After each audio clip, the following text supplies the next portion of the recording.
Hello everyone, welcome to my channel. We will learn today social science. आज हम लोग जानेंगे सोशल साइंस। यहाँ से आपके 15 क्वेश्चन होंगे। ये सभी क्वेश्चन एनसीईआरटी बेस्ड होंगे। ये ना केवल सीटेट के लिए बल्कि राज्य में जितनी भी टेट की परीक्षाएं होती हैं उसके लिए महत्वपूर्ण है।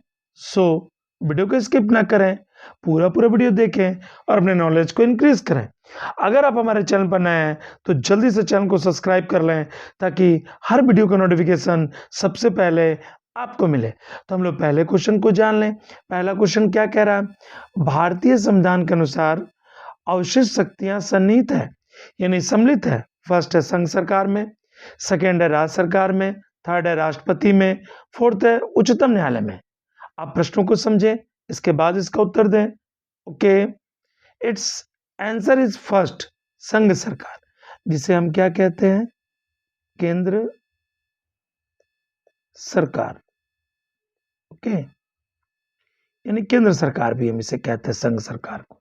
देखिए, क्या अवशिष्ट शक्ति जो है वह केंद्र सरकार को दी गई विशेष शक्ति है।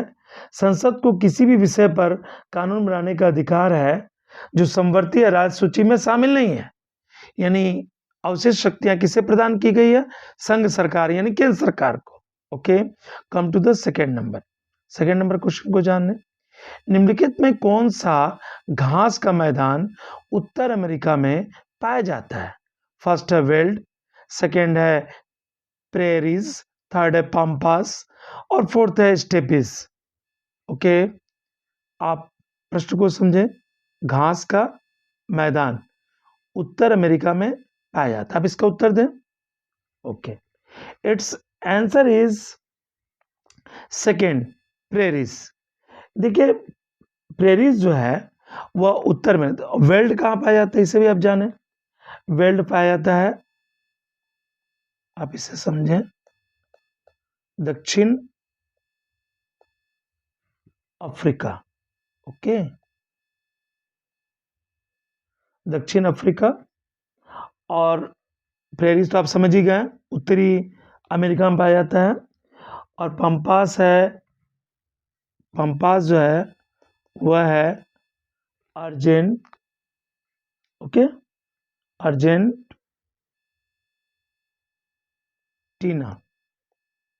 अब स्पेलिंग देख लेंगे, अर्जेंटीना। ठीक है, उसके बाद आप देखिए स्टेपिस है, स्टेपिस पाया जाता है यूरेशिया में। ओके, तो आप समझ गए, वेल्ड पाया जाता है दक्षिण अफ्रीका में, प्रेरीज जो है वह उत्तर अमेरिका में, पम्पास पाया जाता है अर्जेंटीना में और स्टेपिस पाया जाता है यूरेशिया में। अब इसके स्पेलिंग को देख लेंगे, एडजस्ट कर लेंगे। ओके, तो इसका उत्तर हो जाएगा second number. Come to the third number. निम्नलिखित में कौन सा जोड़ा सही नहीं है? फर्स्ट नंबर है मथुरा यमुना, सेकेंड में है लखनऊ गोमती, थर्ड में कटक नर्मदा, फोर्थ में नासिक गोदावरी। आपको बतानी है कौन सा जोड़ा सही नहीं है। ओके, आप थर्ड नंबर का उत्तर दे।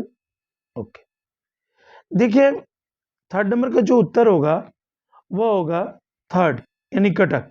मैं एक बार आपको समझा दूं, मथुरा जो है यमुना नदी किनारे स्थित है, ये सही है।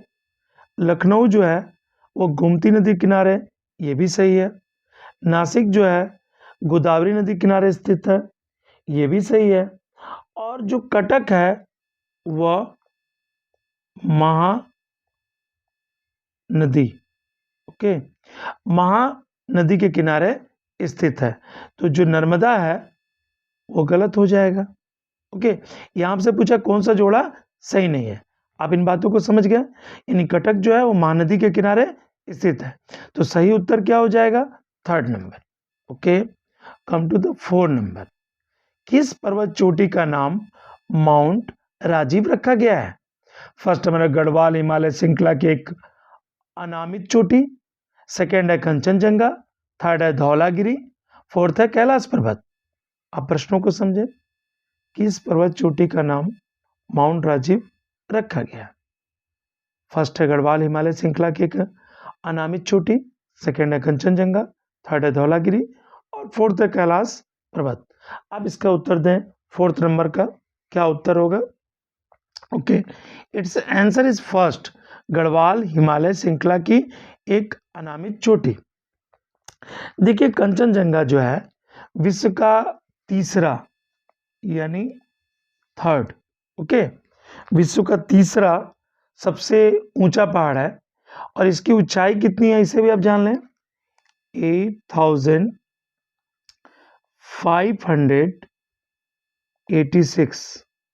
ये कंचनजंगा की ऊंचाई है और यह विश्व का तीसरा सबसे ऊंचा माउंटेन है। ओके, अब आता है धौलागिरी। धौलागिरी के बारे में जान लें। धौलागिरी हिमालय का एक पर्वतीय पुंजक है जो नेपाल में काली गंडक नदी से आरंभ होकर 120 किलोमीटर दूर स्थित जो भीरी नदी है तक चलता है। यह विश्व का 7वां सर्वोच्च पर्वत श्रृंखला है, यानी 7वां। ओके, कौन? धौलागिरी। अब आता है कैलाश। कैलाश पर्वत जो है तिब्बत में स्थित एक पर्वतीय श्रेणी है जहां पर बहुत सी नदियां निकलती हैं। ओके, तो हमने क्वेश्चन पूछा था आपसे किस पर्वत चोटी का नाम माउंट राजीव रखा गया है, तो आप समझ गए फर्स्ट नंबर उत्तर होगा गढ़वाल हिमालय श्रृंखला की एक अनामित चोटी का नाम माउंट राजीव रखा गया। Come to the fifth number question, निम्नलिखित में कौन सा किसान विद्रोह नहीं था? देखिए आपको बतानी है किसान विद्रोह यहाँ पूछा नहीं था, इसे भी आप गौर करें, पूछा नहीं था। फर्स्ट है चंपारण सत्याग्रह, सेकेंड है मोपला, थर्ड है झंडा सत्याग्रह, फोर्थ है खेड़ा सत्याग्रह। आप फिफ्थ नंबर का उत्तर दें। Okay, its answer is third, इसे झंडा सत्याग्रह। झंडा सत्याग्रह जो किसान विद्रोह नहीं था। देखिए चंपारण सत्याग्रह 1917 में हुआ था, चंपारण में नील के खिलाफ, तिनकठिया भी इसे कहते हैं हम लोग। और मोपला जो है वह 1921 में हुआ था केरल में। ओके, और खेड़ा जो है, खेड़ा 1918 में, इसे भी आप गौर करें, 1918 में हुआ था खेड़ा। और जो खेड़ा सत्याग्रह है गुजरात के किसानों की समस्याओं को लेकर आंदोलन शुरू किया गया था। और झंडा सत्याग्रह के बारे में जान लें कि झंडा सत्याग्रह 1923 में, ओके, यानी 1923 में हुआ था झंडा सत्याग्रह। और ये जो है वह किसान आंदोलन नहीं था। जो 1, 2 और जो 4 है ये सभी किसान आंदोलन से सम्मिलित थे। Okay, come to the 6th number question, Abhinav Bharat क्या था? अभिनव भारत क्या था, इसे भी आप गौर करें। एक राजनीतिक दल, 2 नंबर में समाचार पत्र, 3 नंबर में गुप्त उग्रवादी संगठन और 4th नंबर में इनमें से कोई नहीं। आप एनसीईआरटी की पुस्तकों में पढ़े होंगे अभिनव भारत के बारे में। आप 6 नंबर का सही उत्तर दें। Okay, its answer is third, गुप्त उग्रवादी संगठन था Abhinav Bharat. Okay, come to the 7 number question, sati का सर्वप्रथम उल्लेख किस अभिलेख में मिलता है? यानी सती का सर्वप्रथम उल्लेख किस अभिलेख में मिलता है? फर्स्ट है भानुगुप्त के एरन अभिलेख में, सेकेंड है रुद्र दमन के जूनागढ़ अभिलेख में, थर्ड है कहोम अभिलेख में और फोर्थ है मंदसौर अभिलेख में। आप इसका उत्तर दें 7 नंबर का। Okay, its answer is first, Bhanugupta के एरन अभिलेख में किसका उल्लेख मिलता है? सती का सर्वप्रथम उल्लेख मिलता है।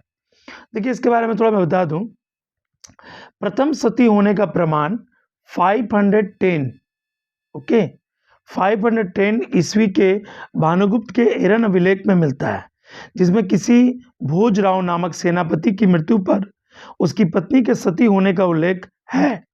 एरन जो कि मध्य प्रदेश के सागर जिले में विदिशा के निकट बेतवा नदी किनारे स्थित है, इसे भानुगुप्त का अभिलेख भी कहते हैं। किसे? एरन अभिलेख को। Okay, come to the 8 number, Bahishkrit Bharat के संपादक कौन थे? इसे भी आप गौर करें, बहिष्कृत भारत के संपादक कौन थे? फर्स्ट है ज्योतिबा फूले, सेकेंड है बाल गंगाधर तिलक, थर्ड है आत्माराम पांडुरंग और फोर्थ है डॉक्टर भीमराव अंबेडकर। ओके, आप इसका उत्तर दें। Okay, its answer is 4।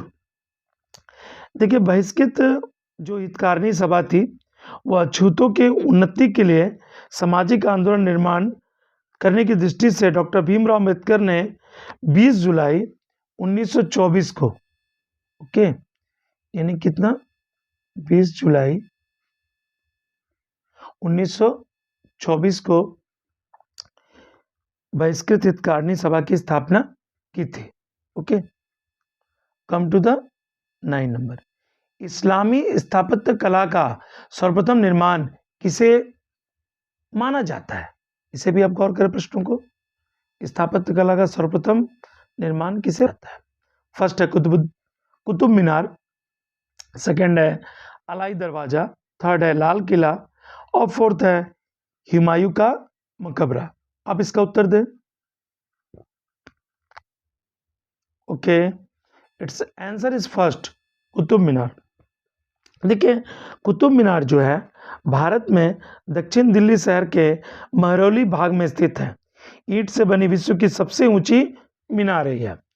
और आपको पता है ना, कुतुब मीनार का जो निर्माण है वह कुतुबुद्दीन ऐबक ने किया था, लेकिन किसी कारणवश यह मीनार कंप्लीट नहीं हो पाया, तो बाद में इसका निर्माण इल्तुतमिश ने किया था।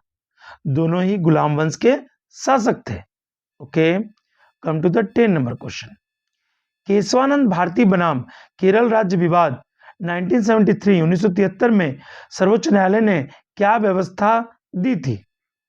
ओके, केशवानंद भारती बनाम केरल राज्य। फर्स्ट है ढांचागत परिवर्तन के बिना संसद मौलिक अधिकारों को संशोधित कर सकती है। सेकंड है संसद मौलिक अधिकारों में किसी प्रकार का संशोधन नहीं कर सकती। थर्ड है संसद कुछ मौलिक अधिकारों में परिवर्तन कर सकती है। फोर्थ, इनमें से कोई नहीं। आप 10 नंबर का उत्तर दें। Okay, its answer is first, यानी केशवानंद भारती बनाम केरल राज्य विवाद 1973 में सर्वोच्च न्यायालय ने ढांचागत परिवर्तन के बिना संसद मौलिक अधिकारों को संशोधित कर सकती है। देखिए, मौलिक अधिकार का अगर हनन होता है तो कोई व्यक्ति कहाँ जा सकता है? न्यायालय में। यानी न्यायालय जो है मौलिक अधिकार का बचाव करती है, रक्षा करती है। लेकिन यहाँ पूछा गया केशवानंद भारती बनाम केरल राज्य विवाद, तो यह क्या था? 1973, ढांचागत परिवर्तन के बिना संसद मौलिक अधिकारों को संशोधित कर सकती है। Okay, come to the 11 number question. Simon Commission गठन किस अधिनियम के तहत किया गया था? आप इसे समझें। साइमन कमीशन का गठन किस अधिनियम के तहत किया गया था? फर्स्ट है भारतीय परिषद अधिनियम 1909, सेकंड है भारत शासन अधिनियम 1919, थर्ड है भारतीय परिषद अधिनियम 1893 और फोर्थ है चार्टर एक्ट 1853। आप प्रश्न को समझे, उसके बाद इसका उत्तर दें। 11 नंबर का उत्तर दें। Okay, its answer is first, भारतीय परिषद अधिनियम 1909। देखिए, 1909 को माल्टो मिर्ले सुधार भी कहा जाता है। और साइमन कमीशन जो था वो 1927 में, ओके, 27 से 28 के बीच साइमन कमीशन जो है भारत आया, और इसमें एक भी भारतीय नहीं थे, सभी अंग्रेज थे। तो इसका काफ़ी विरोध हुआ साइमन कमीशन का, और इस विरोध में जो लाठीचार्ज हुआ और पंजाब के लाला लाजपत राय को लाठीचार्ज में मृत्यु हो गई। ओके, और 1909 का भारत परिषद अधिनियम को हम लोग माल्टो मिलो सुधार भी कहते हैं, अधिनियम भी कहते हैं। ओके, तो 11 नंबर का उत्तर क्या हो जाएगा? फर्स्ट, भारतीय परिषद अधिनियम 1909। Okay, come to the 12 number question. सूर्य की किरणें विषुवत वृत्त पर सीधी पड़ने के कारण पृथ्वी पर रात और दिन किस दिनांक को बराबर होते हैं? यानी सूर्य की किरणें जो है विषुवत वृत्त पर सीधी पड़ने के कारण पृथ्वी पर रात और दिन किस दिनांक को बराबर होते हैं? यानी आपको डेट बतानी है। फर्स्ट है 21 मार्च तथा 23 सितंबर, सेकेंड है 22 दिसंबर तथा 22 सितंबर, थर्ड है 21 मार्च तथा 22 दिसंबर, फोर्थ है 23 सितंबर तथा 23 दिसंबर। आप प्रश्न को समझे, आप 12 नंबर का उत्तर दें। Okay, its answer is first 21 मार्च तथा 23 सितंबर। Okay, come to the 30 number question. किस संवैधानिक संशोधन द्वारा लोकसभा के कार्यकाल को 6 वर्ष से 5 वर्ष कर दिया गया? इसे भी आप गौर करें। लोकसभा के कार्यकाल को 6 वर्ष से 5 वर्ष कर दिया गया। फर्स्ट है 40वें संशोधन द्वारा, सेकेंड है 42वें यानी 42वें संशोधन द्वारा, थर्ड है 44वें संशोधन द्वारा और फोर्थ 46वें संशोधन द्वारा यानी 46वें संशोधन द्वारा। आप 30 नंबर का उत्तर दें। Okay, its answer is third यानी 44वें यानी 44वें संशोधन द्वारा 6 वर्ष से 5 वर्ष, यानी पहले जो लोकसभा का कार्यकाल था वो 6 वर्ष था, बाद में से 5 वर्ष कर दिया गया 44वें संशोधन द्वारा।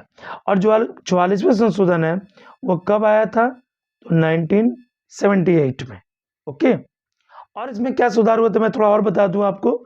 संपत्ति के मूल अधिकार की सूची से हटा दिया गया था संपत्ति के अधिकार को। ओके, और ये कब आया था? 1978 में। Come to the 40 number question. Bharat में लोकसभा किसके द्वारा भंग की जाती है?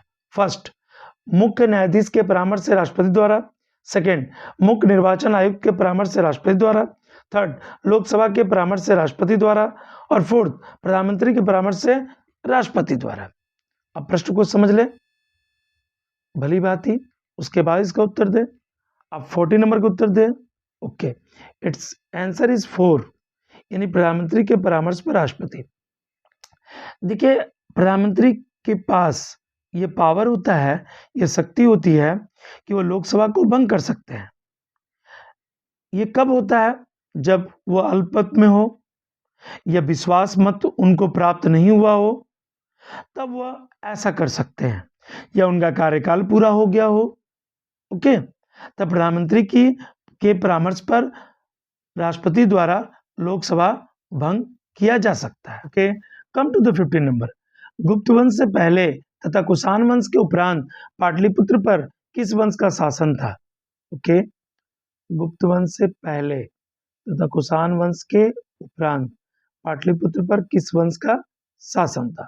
फर्स्ट है मौर्य, सेकेंड है कोटकुल, थर्ड है नंद और फोर्थ है हर्यक। आप इसका उत्तर दें।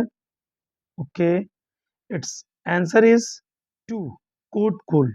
ओके, तो गुप्त वंश से पहले तथा कुषाण वंश के उपरांत पाटलिपुत्र पर कोटकुल वंश का शासन था। ओके, आपने 15 क्वेश्चन कंप्लीट कर ली। यदि आपको वीडियो पसंद आया तो अपने दोस्तों के साथ शेयर करें और वीडियो को लाइक करना ना भूलें। वीडियो देखने के लिए धन्यवाद।